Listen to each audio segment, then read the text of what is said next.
Hoy vamos a ver, vamos a continuar con las confesiones de fe. Ya hemos visto 12 confesiones, son 32, entonces vamos en 12. Yo solo quiero darle un repaso a las 12, solo se las voy a nombrar y yo quiero que usted las tenga muy en cuenta. Cuando usted mira la página que tenemos en Facebook, Iglesia Bíblica Jinetes por Jesús, usted va a la información y en la parte de la información ahí están 4 párrafos, 5 párrafos. Entonces yo quiero que usted entienda, cuando usted lee ahí, dice somos una iglesia bíblica, histórica, confesional, que nació como un grupo de motociclistas cristianos con el fin de glorificar a Cristo. Apréndase eso. Si usted le preguntan, y bueno, ¿y su iglesia qué corriente doctrinal tiene? La iglesia donde usted se congrega es sana doctrina, ¿qué predican y todo eso? ¿Es trinitaria? Eso es lo que dice la gente, eso es un error, porque creciendo en gracia son trinitarios, oración fuerte al Espíritu Santo son trinitarios. ¿Listo? Entonces, cuando usted le preguntan ¿es trinitario? Eso no tiene nada que ver con la sana doctrina. Entonces, apréndase eso, somos una iglesia bíblica, ¿por qué? Porque nuestra máxima autoridad, ¿qué es? La Biblia. Somos una iglesia histórica, ¿por qué? Porque creemos en la iglesia histórica, o sea, en la iglesia primitiva.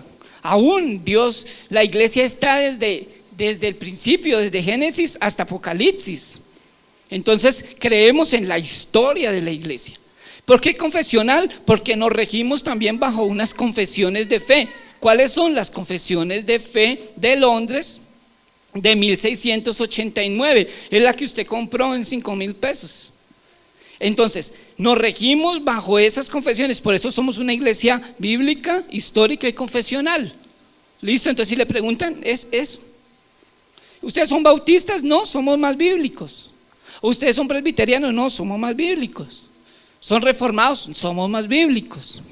¿Listo? Eso es lo que quiero que usted tenga en cuenta. Estamos viendo las confesiones y vimos desde la primera, que fue de las Sagradas Escrituras, y enseñamos por qué nos regimos bajo las Sagradas Escrituras. Después vimos de Dios y de la Santa Trinidad. Hablamos la doctrina de Dios, hablamos la doctrina de la Santa Trinidad y por qué creemos en la Trinidad. La tercera fue el decreto de Dios. Hablamos sobre que Dios decretó todas las cosas. Listo, Él ya las decretó, ya todo está listo. Por eso no creemos que cuando un pastor o apóstol, que se hacen llamar, porque apóstoles no hay, ya no hay, entonces dicen, yo decreto, escuché a un hombre decir, yo decreto que Colombia va a tener un gobierno santo, un gobierno no sé qué. Ahí está mal. ¿Por qué? Porque nosotros no podemos decretar nada. ¿Por qué? Porque ya Dios decretó todas las cosas, y eso lo enseñamos cuando hablamos del decreto de Dios. Dios ya decretó las cosas. Por más de que usted decrete, usted afirme, usted arrebate, usted haga eso, no va a suceder nada, porque si no es la voluntad del Señor, pues no se va a hacer. Y hablamos también sobre la divina providencia. Hablamos que todo es la soberanía de Dios, la providencia de Dios que sostiene todas las cosas. Hablamos en la sexta de la caída del hombre, del pecado y su castigo. ¿Cómo fue que cayó el primer hombre, Adán? ¿Cuáles fueron las consecuencias? ¿Cuál fue el castigo? Hablamos en el séptimo del pacto de Dios, que Dios hizo un pacto y que el mismo pacto desde antes de la eternidad hasta nuestros días siempre se ha bajado el pacto de gracia, y que los otros pactos que Dios hizo todos llevaban a resumir el pacto de gracia que estuvo desde antes de la eternidad hasta nuestros días. Hablamos también en el 8 de Cristo el mediador, que solamente tenemos un mediador entre Dios y los hombres. ¿Quién es? Cristo, no hay más mediadores. ¿Listo? Eso lo hablamos.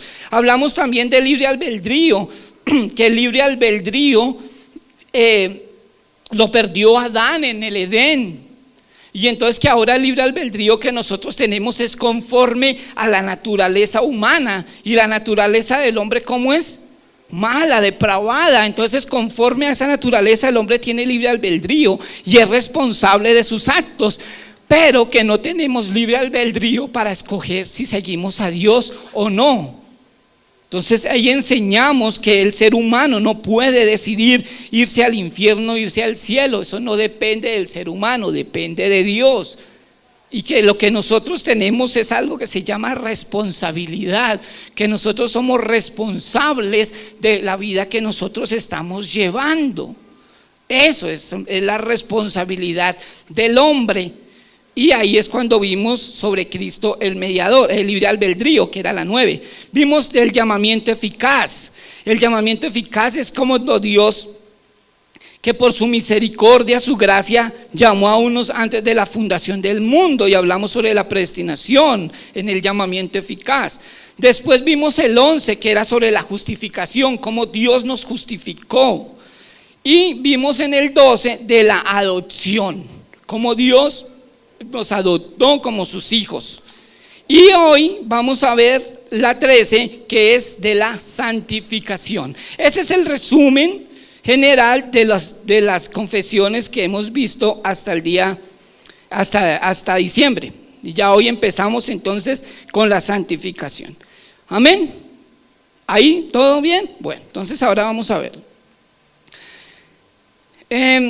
La justificación y la adopción con la santificación tienen que ver, están enlazadas esas tres confesiones, y están en el orden que todos estos puritanos, que cuando hicieron esta confesión, ellos la colocaron en el orden que es. Primero, dice la Biblia, primero Dios nos justificó. Después de que nos justificó, nos adoptó, y después de que nos adoptó, nos regeneró y nos santificó. Ya después ya viene otro paso, que es la glorificación, cuando usted muere.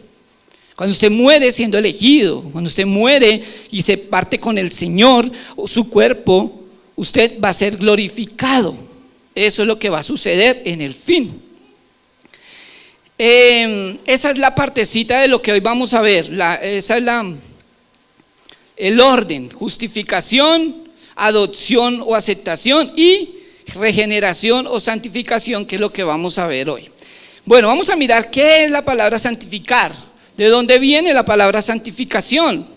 Mirando en los diccionarios bíblicos, dice que la santificación es un proceso mediante el cual el creyente es transformado en esta vida, creciendo en santidad. ¿Por qué en esta vida? Porque hay otra transformación después de esta vida, que es la glorificación. ¿Qué más es la santificación o santificar? Es apartar, es consagrar algo del uso común para Dios.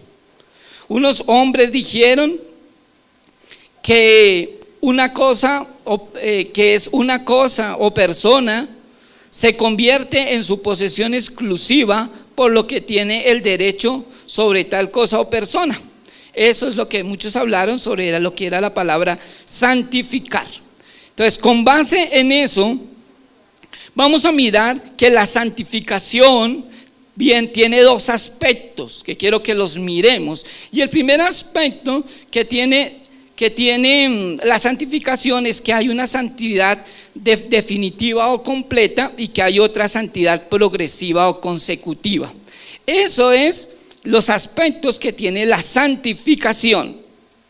Entonces vamos a mirar el primer párrafo. Si usted tiene la confesión ahí, la que compró, no era para guardarla, es para traerla para que usted la pueda leer. Se la voy a leer. El primer párrafo de la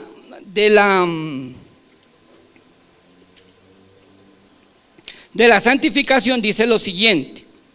Primer párrafo: aquellos que están unidos a Cristo son llamados eficazmente y regenerados, teniendo un nuevo corazón y un nuevo espíritu, creados en ellos en virtud de la muerte y la resurrección de Cristo. Son aún más santificados de un modo real y personal, mediante la misma virtud, por su palabra y espíritu que moran en ellos.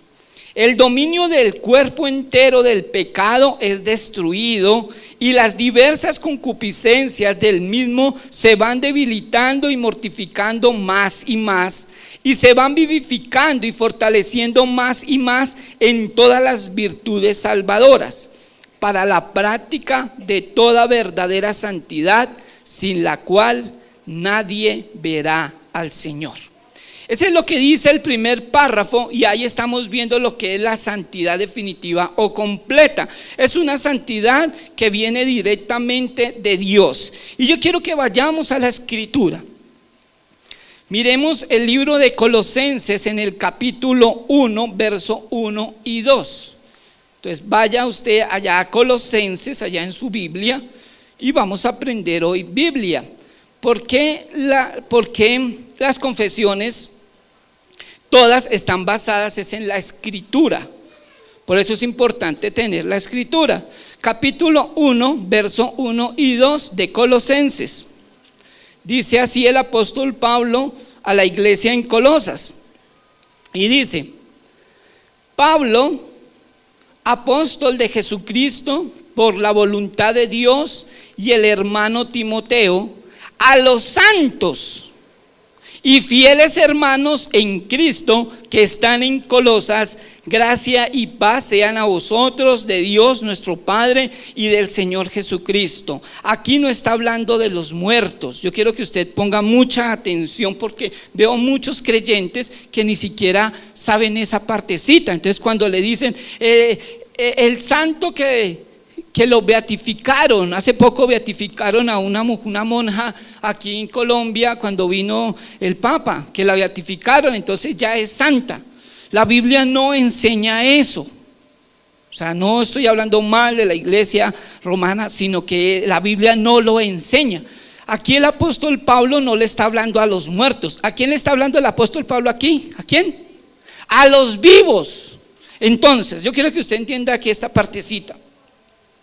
Cuando habla de la santidad definitiva o completa, es que Dios, cuando nos llama, nos justifica, nos adopta, también nos santifica. Entonces ya esos creyentes, Dios ¿cómo los va a ver a esos creyentes? ¿Cómo Dios los va a ver? Santos, justificados, justos. Así los ve Dios a nosotros, porque no nos ve directamente a nosotros, sino nos ve a través de Cristo, porque Cristo nos justificó muriendo en la cruz. Esa es la justificación. Entonces nosotros somos santos. Cuando Pablo dice a los santos que están allá, no quiere decir que esos que estaban en Colosas todos son unos santos y que no vuelven a pecar nunca, no, sino es la condición como Dios nos ve y cómo nos debemos de portar como santos. ¿Listo? Entonces santos no es esos que pegábamos allá en la pared. Recuerda que sea San Pablo, San Pedro, San Cudo, San Cocho, todos esos que pegamos ahí. No, esos no son santos, son aquellos que están vivos. Vivos. Vamos a mirarlo en Filipenses 1:1. Devuélvase ahí un libro. Filipenses 1:1 dice: Pablo y Timoteo, siervos de Jesucristo, a todos los santos en Cristo Jesús que están en Filipos con los obispos y diáconos. ¿Ves? Vuelve Pablo y le habla a la iglesia de Filipos y le dice: ¿a los qué? A los santos. Esa es la condición, del aspecto de la santidad, que es una santidad definitiva o completa. Miremos otro, Hechos 20:32. Devuélvase ahí un poquito. Hechos 20:32. Y dice así la Sagrada Escritura: y ahora, hermanos, os encomiendo a Dios y a la palabra de su gracia, que tiene poder para ¿qué? Sobre edificaros y daros herencia con todos los santificados. Vuelve el Señor a hablar ¿sobre qué? Sobre los santos, los santificados. Y eso es lo que Dios quiere enseñarnos hoy sobre la parte de la santificación. Samuel Waldron es el decano de la facultad donde estudiamos, y él dice lo siguiente. Él dice: los cristianos ya son santos, dice aquí, pero los cristianos, no los cristinos, No, ni los crispetos, ni nada de eso. Los cristianos. ¿Cuál es el cristiano? Aquel que murió a su vieja naturaleza, que es una nueva criatura. No es ese que viene a la iglesia, levanta las manos y sale de acá y se convierte en un demonio en la casa. Ese que da mal testimonio, ese mentiroso, gran impío, ese no es. Es el cristiano que ha muerto. Aquí está hablando San y dice: los cristianos ya son santos. El uso de esta palabra como adjetivo implica que cada uno es hecho santo en la conversión. Y da las citas bíblicas que leímos acá: Filipenses, Colosenses, y también da una que quiero que la leamos, es Primera de Corintios, ahí en el capítulo 6, verso 1 al 3. Quiero que la leamos, Primera de Corintios capítulo 6, verso 1 al 3. Y dice, dice aquí: ¿osa alguno de vosotros, cuando tiene algo contra otro, ir a juicio delante de los injustos y no delante de los santos? Hace la pregunta el apóstol. ¿O no sabéis que los santos han de juzgar al mundo? Vuelve y pregunta. ¿Y el mundo ha de ser juzgado por vosotros? Vuelve y hace otra pregunta y dice: ¿sois indignos de juzgar cosas muy pequeñas? Vuelve y pregunta. ¿O no sabéis que hemos de juzgar a los ángeles? Vuelve y pregunta. ¿Cuánto más las cosas de esta vida? Y vuelve y pregunta. Eso es lo que está hablando el apóstol Pablo sobre los santos. Así es de que si usted es un hombre santo, una mujer santa, piadosa, usted va a juzgar a los ángeles. Así muchos hablan de lo, y sacaron hasta una materia que se llama, dizque, angeología. Y angeología enseña que los ángeles tienen poderes sobrenaturales y que usted los puede honrar y prenderles una vela. Entonces tienen a los ángeles, ese San Gabriel que está aquí, ese San no sé qué de los nombres de los ángeles. Y entonces tienen los ángeles y adoran los ángeles. Eso no es bíblico, porque a usted aún los ángeles los va a juzgar. Pero ¿quién va a juzgar a los ángeles? Los cristianos realmente convertidos, los elegidos, esos son. Ok, entonces eso es lo que está hablando aquí la escritura. Entonces San está diciendo da esas citas bíblicas. Y sigue diciendo San Waldron y dice: el verbo de hacer santo, entre comillas, o santificar, como un hecho que ocurrió en el pasado, Hechos 20:32, que ya lo leímos. El sustantivo traducido a menudo como santidad o santificación se utiliza también en cuanto a este acto. Segunda de Tesalonicenses 2:13, quiero que lo leamos. Segunda de Tesalonicenses, ahí adelante en su Biblia y busque segunda carta del apóstol Pablo a la iglesia de Tesalónica. Y en esta carta el apóstol Pablo está hablando y dice lo siguiente, capítulo 2, verso 13 de segunda de Tesalonicenses, capítulo 2, 13. Y dice: pero nosotros debemos dar siempre gracias a Dios respecto a vosotros, hermanos amados por el Señor, de que Dios os haya escogido desde el principio para salvación mediante la santificación por el Espíritu y la fe en la verdad, a lo cual os llamó mediante nuestro evangelio para alcanzar la gloria de nuestro Señor Jesucristo. Así que, hermanos, estad firmes y retened la doctrina que habéis aprendido, sea por palabra o por carta nuestra. Amén. Esto es lo que está diciendo el apóstol Pablo con referente a estos santos. Entonces, la santificación definitiva significa la ruptura radical y práctica con el pecado en la conversión. Entonces, me hago explicar. La persona, cuando Dios la eligió ya, porque la Biblia dice que Dios nos eligió, ¿cuándo? Antes de que existieran las galaxias, que Dios creara las galaxias, la tierra, los planetas, que creara todas las cosas, Dios nos eligió. Dios no nos eligió ahorita. No es que este es bueno, este va a jinetes por Jesús, este elijámoslo. No. Dios nos eligió desde antes de la fundación, antes de todas las cosas. Dios nos eligió y colocó este tiempo. Entonces Dios va a traer a esta iglesia y a todas las iglesias bíblicas, todas las iglesias donde prediquen el evangelio de Jesucristo, ahí va a traer a todos esos que escogió. ¿Desde cuándo? Desde antes de la fundación del mundo. A esos los va a llevar a esas iglesias, allá. Ahí los va a llevar. Y a los que están en iglesias del error, que no predican el santo evangelio de Jesucristo, sino otro evangelio diferente, a esos que están allá, los va a sacar de allá y los va a llevar a esas iglesias donde prediquen a Jesucristo, al evangelio. ¿Ves? Así de que usted no se estrese, es que se está en una secta, ¿cómo lo saco? No se estrese. Ore por esa persona, que Dios le abra los ojos, que Dios le dé luz, que Dios lo saque del error. Porque esas iglesias no se van a acabar, antes van a crecer más. ¿Listo? Si usted está esperando que esas iglesias se sequen, esas iglesias no se van a secar, esas iglesias van a crecer. ¿Por qué?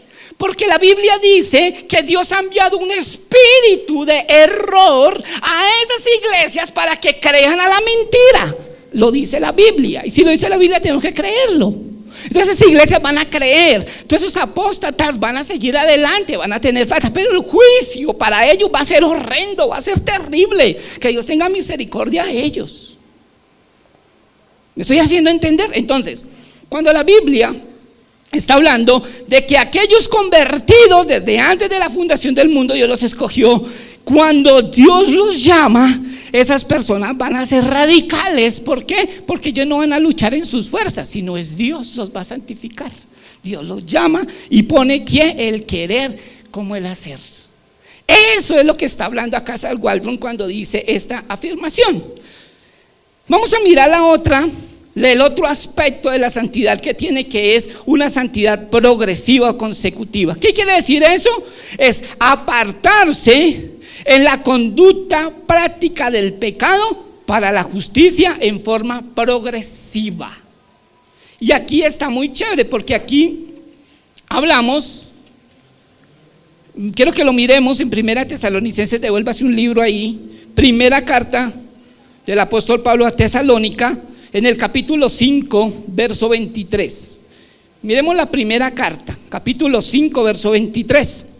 Y dice: y el mismo Dios de paz os santifique por completo, y todo vuestro ser, espíritu, alma y cuerpo sea guardado irreprensible para la venida de nuestro Señor Jesucristo.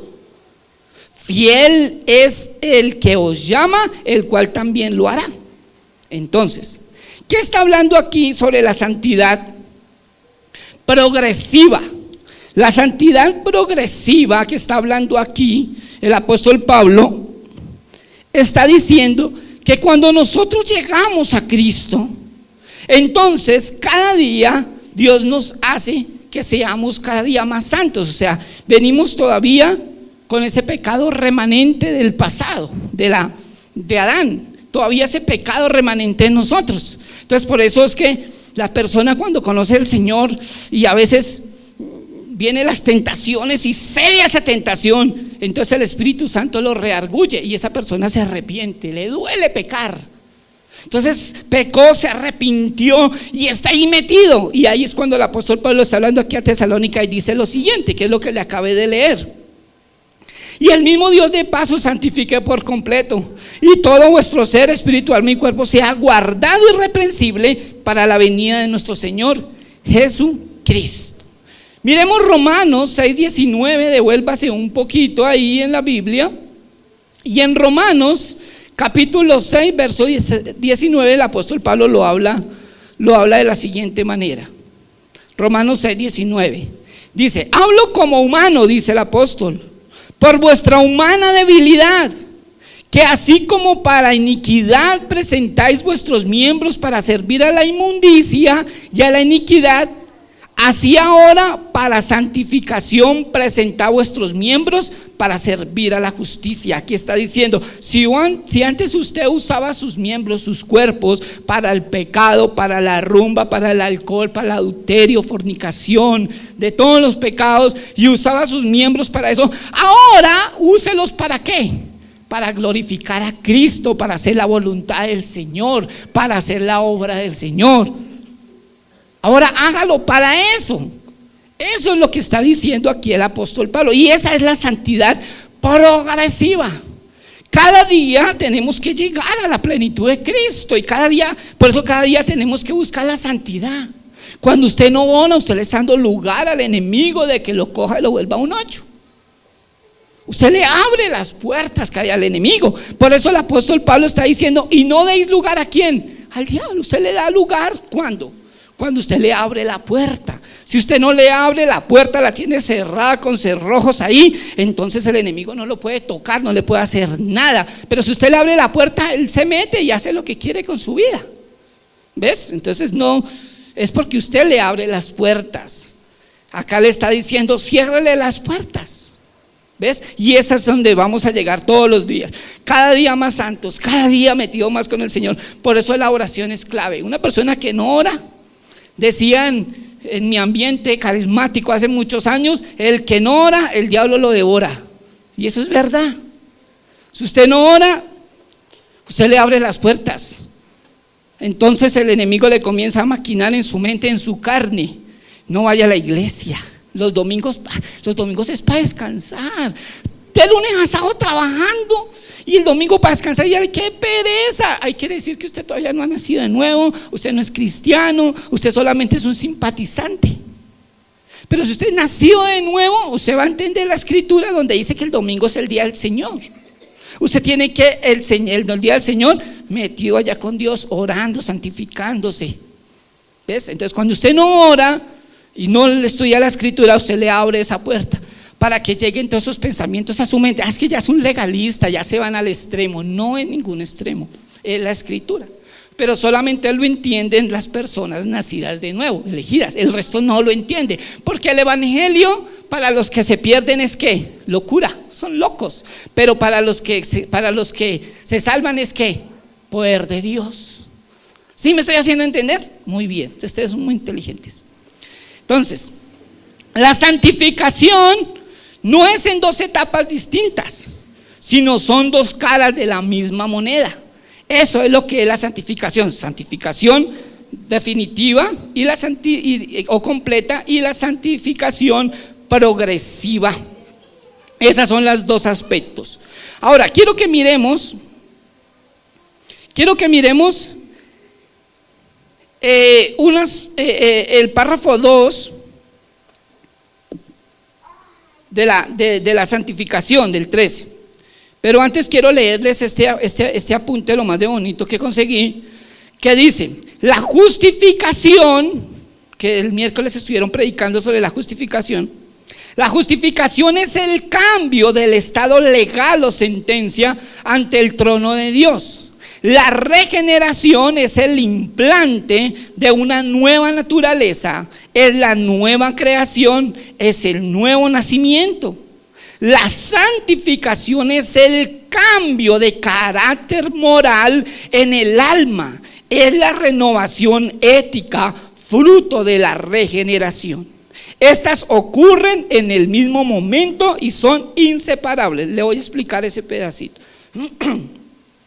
Cuando usted tiene el encuentro con el Señor, tiene un encuentro con Dios y Dios los llama, en ese momento usted pasa de muerte a vida y Dios viene a su vida a través del Espíritu Santo y lo regenera. ¿Listo? Entonces Dios nos regenera. En el momento que nos regenera, nos santifica. Y eso es lo que está hablando ahí, la regeneración, y ahí viene la santificación. Por eso la santificación es de dos vías, Dios y usted. ¿Por qué Dios y usted? Por eso oramos. Cuando usted no ora, usted está haciendo la santificación usted solo. Y como es usted solo, Usted no acude a Dios a través de la oración, va a ser muy complicado que usted se santifique. Por eso es importante la oración. En la madrugada, en la mañana, al mediodía, en la tarde, al acostarse, al levantarse. Es importante porque esa es la parte como Dios nos santifica, a través de la oración y a través de su palabra. Él nos ayuda en nuestras debilidades. ¿Ves? Y dice, ¿cómo hemos pedir como conviene? Dice, y que el Espíritu Santo intercede por nosotros con gemidos indecibles. ¿Ves? Cuando usted ora. Ahora vamos a mirar el párrafo 2 de la santificación. Y dice así el párrafo 2: esta santificación se efectúa en el hombre en su totalidad, aunque es incompleta en esta vida. Todavía quedan algunos remanentes de corrupción en cada parte, de donde surge una continua e irreconciliable guerra. La carne lucha contra el espíritu y el espíritu contra la carne. Le voy a explicar ese pedacito. Cuando la persona es creyente, entonces viene una guerra. Y la guerra no es la que nos enseñaron en el pasado, haga guerra espiritual. Entonces, que la guerra espiritual era coger al diablo, atarlo, darle 50,000 vueltas en la mañana, en la tarde se soltó porque usted no lo amarró bien, en la tarde volví y ata al diablo otra vez, y ate los demonios y los entierros y los conjuros, y haga eso. Esa no es la guerra espiritual que habla la Escritura. La guerra es con usted mismo, con la carne, con sus concupiscencias, con su pecado remanente, porque cuando nosotros llegamos a Cristo queda todavía un pedazo de pecado, el viejo hombre, que es el pecado remanente, y con ese es el que luchamos todos los días. ¿A usted le fue fácil hoy domingo levantarse temprano a orar y llegar aquí a las 8 de la mañana? ¿Le fue fácil? No, ¿sí o no? Usted luchó con su carne. ¡Qué sueño tan rico! Las cobijas y las positas, y la tiene ahí. ¿Sí o no? Un calorcito y todo eso. Usted luchó con su carne. Y ahora bañarme, y ahora esto, y ahora... Y esa es la lucha. Usted también lucha con sus concupiscencias, el pecado remanente, el pasado. Si a usted le gustaba el alcohol, entonces viene la carne a decirle: tómese una cervecita, un aguardientico, eso no es malo. Entonces usted lucha, porque el Espíritu Santo que está en usted le está diciendo: apártese de eso. Lo está reargullendo de pecado, juicio y de justicia. Entonces su carne le está diciendo: pero eso no es pecado, hágale. Y ahí usted lucha, y ahí usted, a ver quién gana, si ganó la carne o ganó el Espíritu. En ustedes ganó el Espíritu porque vinieron, así sea tarde, pero vinieron.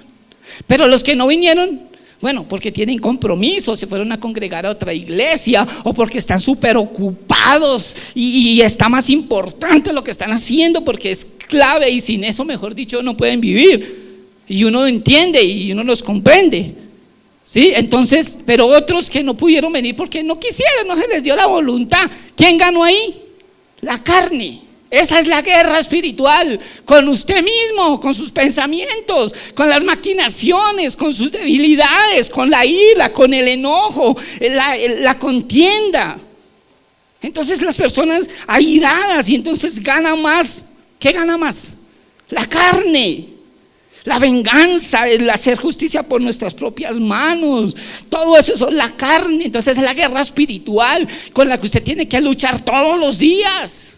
Y lo vamos a mirar aquí como el apóstol Pablo luchó con ese aguijón, luchó con esa carne.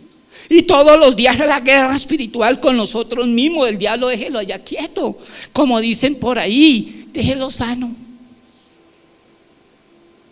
Usted métase allá a su guerra con su carne. Yo no le voy a dar lugar a la carne, y me levanto temprano a orar.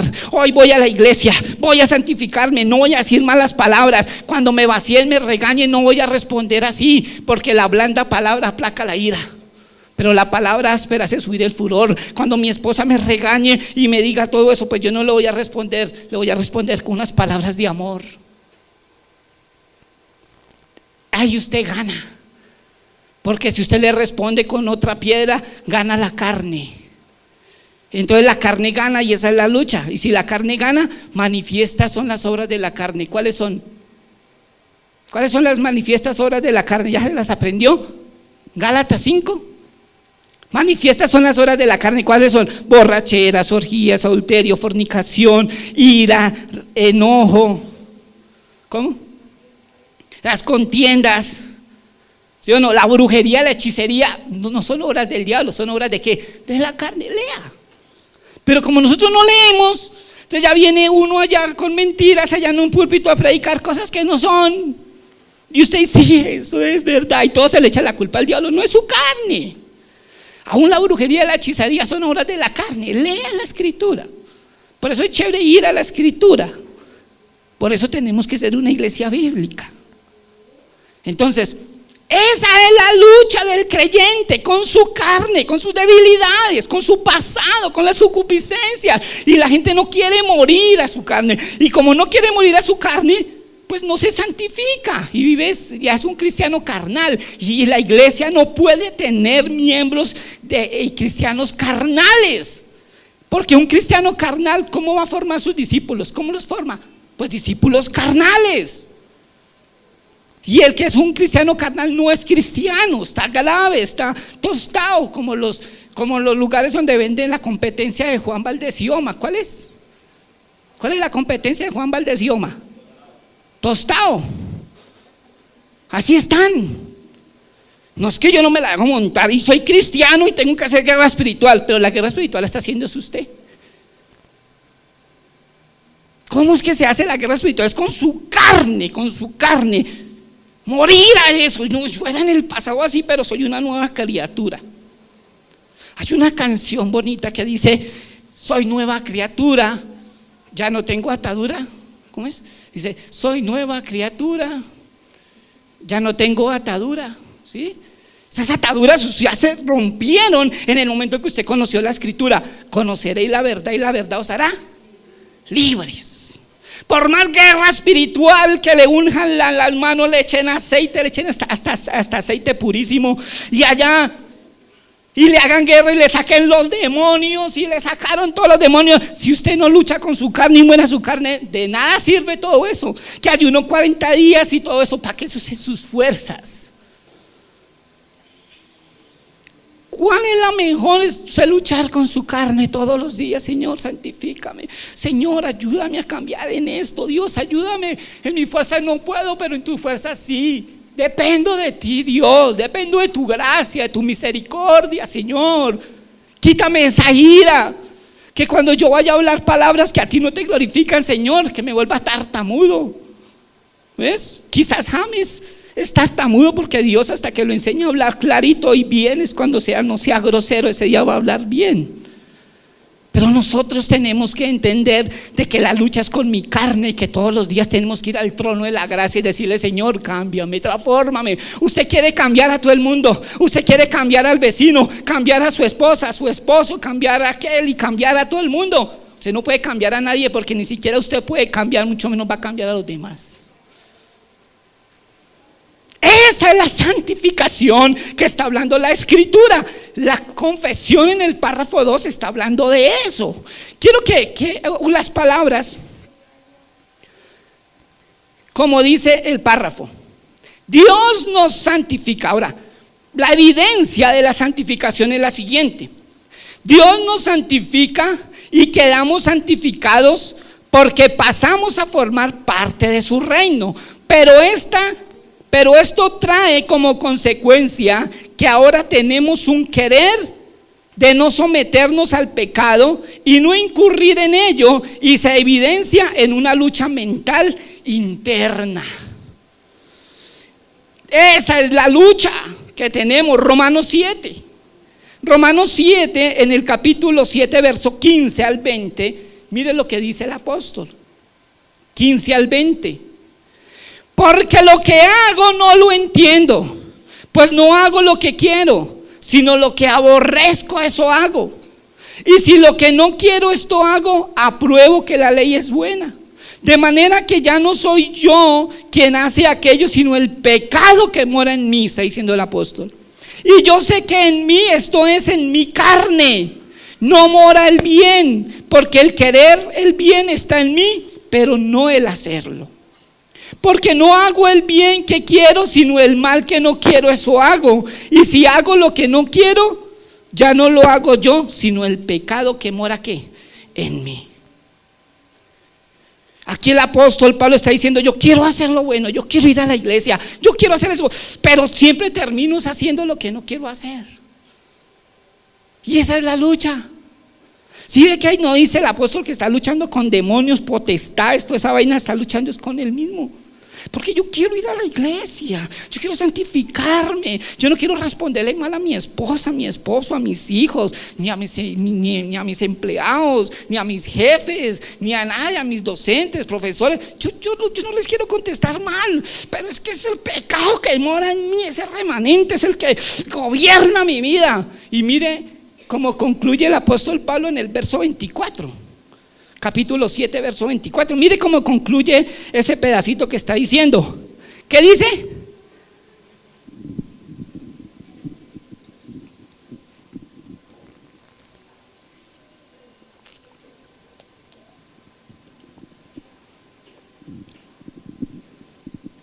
¿Cómo concluye?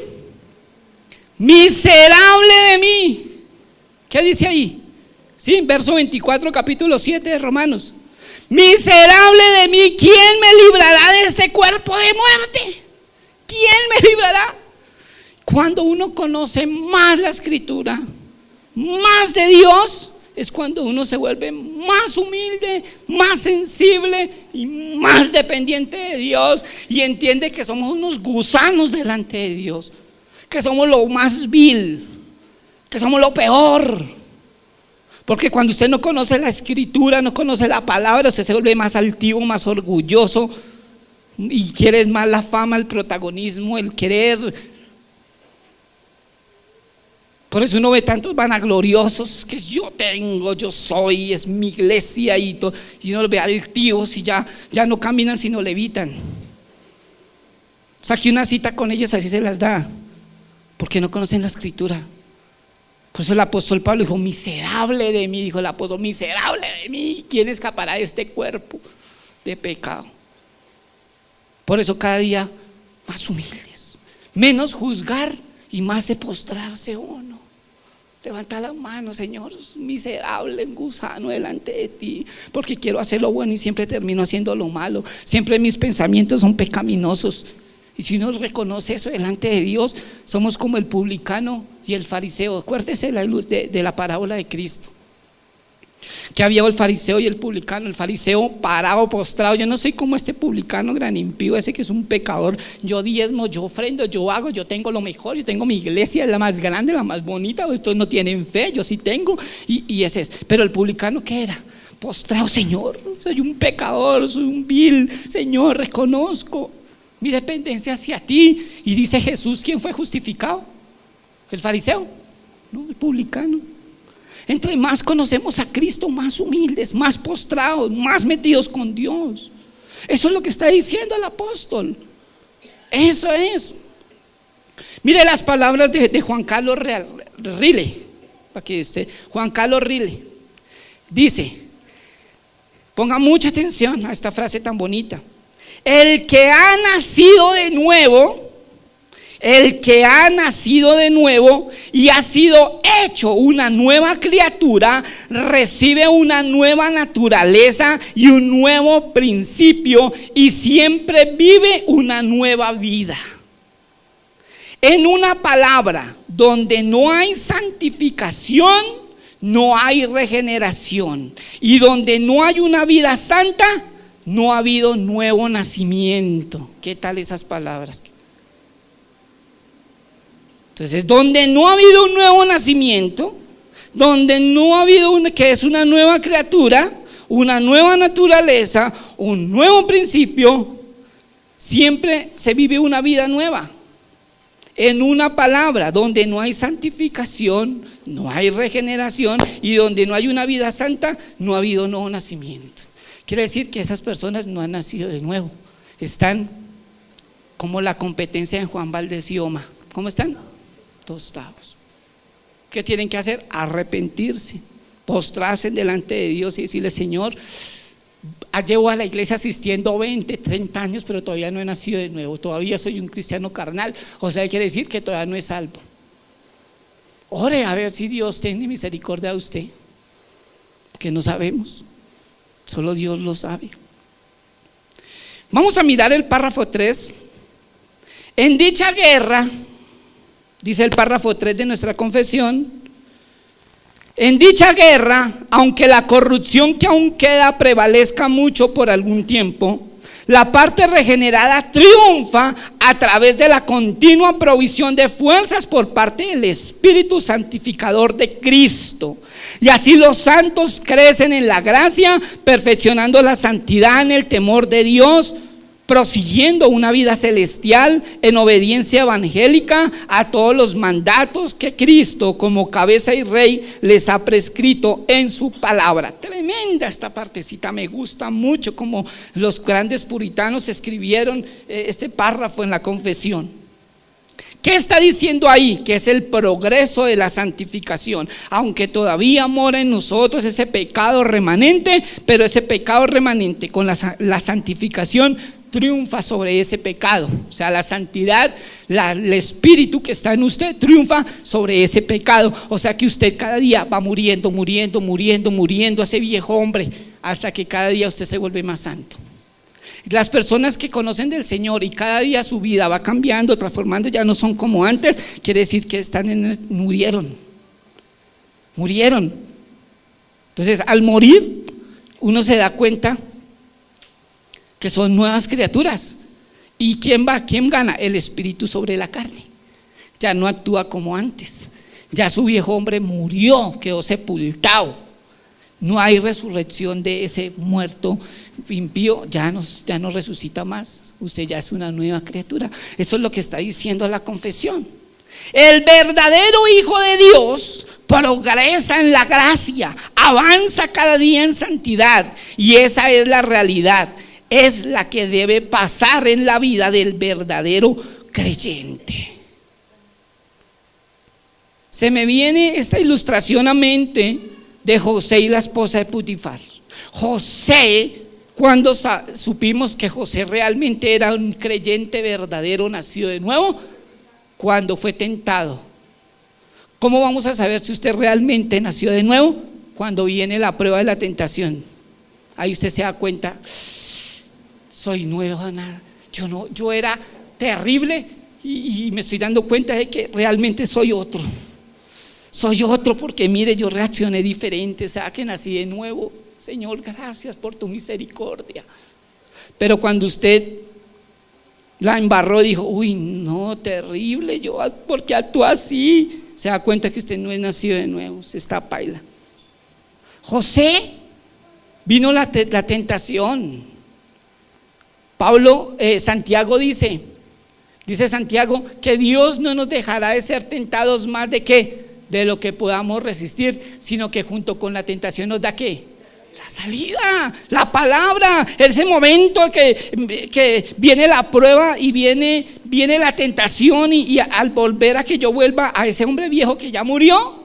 Por eso Pablo dice: perseveraremos en el pecado para que la gracia abunde. En ninguna manera, porque si usted ya murió al pecado, ¿por qué tiene que resucitar otra vez? Si usted ya murió a ese viejo hombre, ahí es cuando viene la escritura, lo confronta a usted y usted ya no va a actuar igual, usted actúa diferente. Pero si usted actúa igual, se da cuenta que usted no murió, que usted está grave, que usted está como la competencia de Juan Valdez y Oma, está tostado. ¿Y qué tiene que hacer? Empezar de ceros, ir a la gracia del Señor, ir a la misericordia del Señor y postrarse y decirle: Señor, perdóname y ayúdame, porque no quiero seguir siendo igual. José fue tentado, le llegó esa mujer. Es que yo digo que esa mujer no era cualquiera. Yo pienso que esa mujer, una mujer de un estrato, digamos un estrato 6, de 40 años, que tiene todo para ir al gimnasio, que tiene todo para maquillaje, cirugías, en trajes menores, presentársele a un muchacho de 16 años que está en ese furor, y que el muchacho le diga: no quiero, y sale corriendo, es porque realmente ese muchacho nació de nuevo. Si no nace de nuevo, pues un desliz y yo me arrepiento más tarde. Esos son los cristianos de hoy.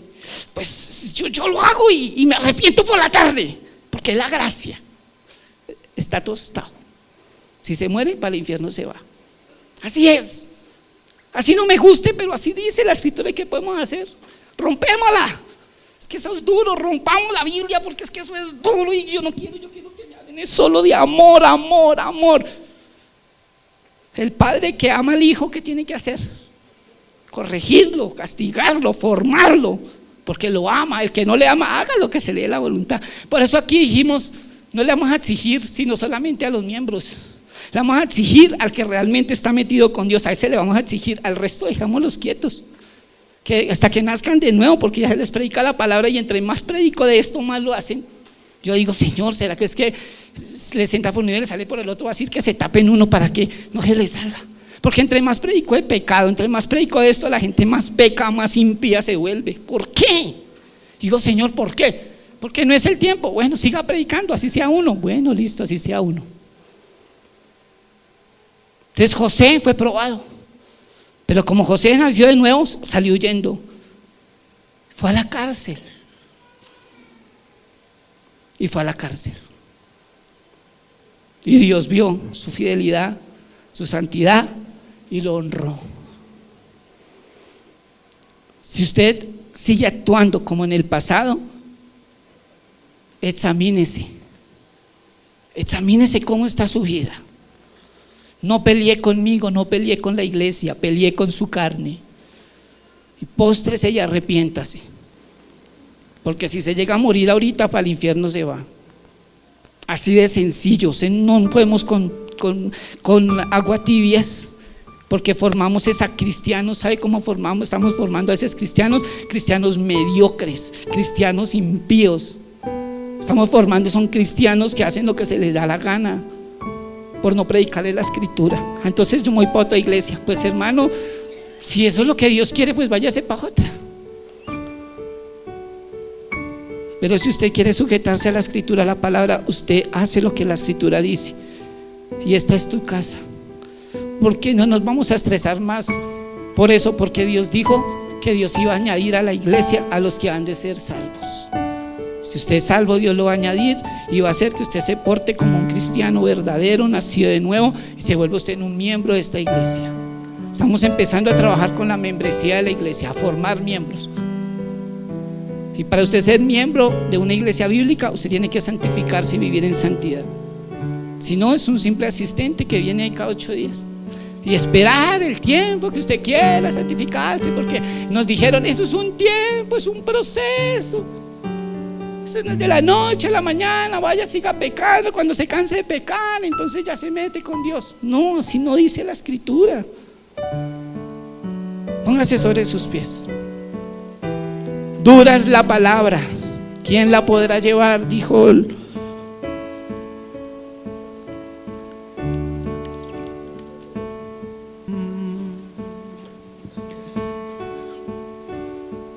Levante las manos al cielo. Eso es lo que tenemos que hacer, rendirnos a Él. Deje de rendirse a su carne, deje de rendirse a sus hombres. Nosotros nos rendimos más a los hombres. Ahorita que todo el mundo se está rindiendo por un tamal, por unas tejas, allá por el candidatos cristianos, candidatos de la izquierda, de la derecha, de los que son zurdos, los que son derechos. Dios tiene el control. Oramos que Dios coloque un gobernador justo, temeroso de Dios. ¿Sabe por qué Dios colocó a santos en el gobierno? Para azotar a nuestra nación. Dios colocó a santos para azotarla, para que la iglesia ore y se levante. Para eso. Santos fue elegido allá porque Dios lo puso. No lo puso el diablo no tiene nada que ver allí. Dios puso a santos, ¿para qué? Para apretar la iglesia, para apretar la gente. Dios puso a Maduro en Venezuela, ¿para qué? Lo puso allá, ¿para qué? Para apretar la gente, para que la gente se meta con el Señor, se postre, ore, clame. Israel, 430 años azotado en Egipto, y Dios puso al faraón. Fue Dios el que lo puso. Lo puso el diablo, porque el diablo es un instrumento de Dios. Así de que este es el tiempo de que se postre, este es el tiempo de que usted se arrepienta, este es el tiempo de que usted se sujete en amor a la Escritura. Padre, gracias. Tú eres fiel, tú eres bueno, tú nunca cambias. Eres el gran yo soy, el príncipe de paz, el Dios eterno, nuestro creador. Gracias porque tú tienes el control de todas las cosas. Nada se te sale de tu mano, Señor. Tú lo decretaste y así va a ser. Gracias, papito Dios, por Jinetes por Jesús. Gracias por tu iglesia, por tu obra, por tu misericordia, porque ha sido tu gracia, ha sido tu favor. No ha sido por lo bueno que hayamos hecho, ha sido por tu misericordia, Señor. Gracias por tu palabra. Gracias por tu escritura, por esta prédica, la santificación, el cual yo fui primero confrontado con mi pecado, con mi naturaleza carnal, depravada, pecaminosa, por ese pecado remanente que todavía hay en mí, con el cual lucho día y noche. Gracias por confrontarme y confrontar a la iglesia, Señor, porque si yo no soy confrontado primero, Señor, la iglesia nunca lo será. Gracias, Padre, porque al que tú amas corriges, al que tú amas disciplinas, al que tú amas castigas, azotas, al que tomas por hijo, Señor. Al que tú no amas, tú lo dejas, aun que siga en su error, aún le envías un espíritu de error para que sea engañado. Pero tú has tenido misericordia de nosotros y nos has sacado de muerte a vida, Señor.